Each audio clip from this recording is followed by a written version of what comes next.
হবিগঞ্জের বানিয়াচং উপজেলার মুরাদপুরে একটি ব্রিজের অভাবে দুর্ভোগে কয়েক হাজার মানুষ। মাত্র ১০০ মিটার ব্রিজের অভাবে খাল পারাপারে প্রায় ঘটছে দুর্ঘটনা। এদিকে প্রকল্প অনুমোদন হলেই ব্রিজের কাজ শুরুর আশ্বাস উপজেলা প্রশাসনের। হবিগঞ্জ প্রতিনিধি আব্দুল হালিমের পাঠানো রিপোর্ট আর জানাচ্ছেন ফারহান ইসলাম টম্পা।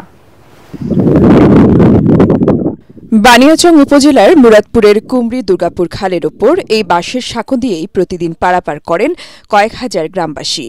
তারা জানান, মুরাদপুর থেকে শিবপাশা রোডে যাতায়াতের একমাত্র এই বাঁশের সাঁকোটি পারাপারে ব্যাপক ভোগান্তিতে পড়তে হয় শিক্ষার্থী, নারী, শিশু ও বয়স্কদের। মালামাল পার করতেও হয় বাড়তি বিড়ম্বনা। এছাড়া প্রায় ঘটে দুর্ঘটনা। বৃদ্ধ, পুরুষ, মহিলা এরা খুব সমস্যা।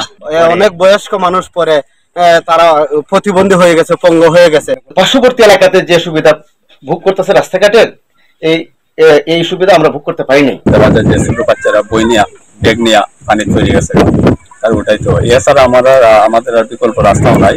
উপজেলা প্রকৌশল অফিস জানায়, কুমরি দুর্গাপুর খালের ওপর ব্রিজ নির্মাণের প্রস্তাবনা এরই মধ্যে নেওয়া হয়েছে। প্রকল্পে অনুমোদন হলেই এর কাজ শুরু হবে। আমরা দেখার পরে ফিজিবিলিটি সার্ভে করি। ফিজিবিলিটি সার্ভে করার পরে আমরা অনূর্ধ্ব ১০০ মিটার একটা প্রকল্পতে আমরা ডিপিপিতে ইনভেস্ট করে দিয়েছি। আশা করছি ডিপিপি ইনভেস্টেড হয়ে গেলেই আমরা ব্রিজটা বাস্তবায়ন করতে পারবো। দ্রুতই বাঁশের সাঁকোর স্থলে ব্রিজ নির্মাণ করে তাদের দুর্ভোগের অবসান করা হবে, এই দাবি স্থানীয়দের। Bureau report, ATN Bangla.